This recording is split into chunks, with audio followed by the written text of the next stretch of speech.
Welcome to the seventh part of designing the web page. And today we are going to talk about how to resize the the image or the picture that was added in the website. So earlier, if you can remember, the picture was a little too big that was uploaded. Now, let me just share my screen once again. The this was the image that was uploaded earlier. If you see that whenever we launch the website, the image is already big.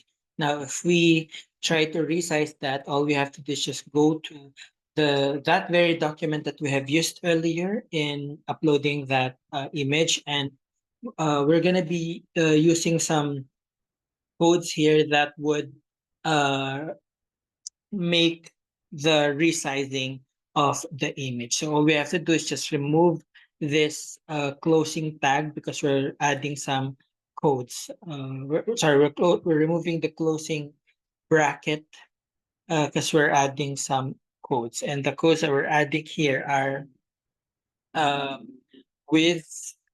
So say the width is equals to, let's just say 900, for example. And then the height, well, again, it's up to you on how are you going to resize it, okay? Height is also 900. So this is when we're placing the closing tag, and then make sure that uh, the closing p tag is right here. Now let's try to save this and let's see if there is an effect on the size of the image that was just uploaded, okay? One sec. Let's go to file, then save, and then HTML.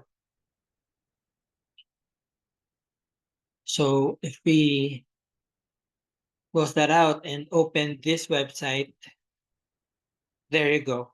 We have seen that the image was a little, it's a little smaller compared to the very first one, which is a little big.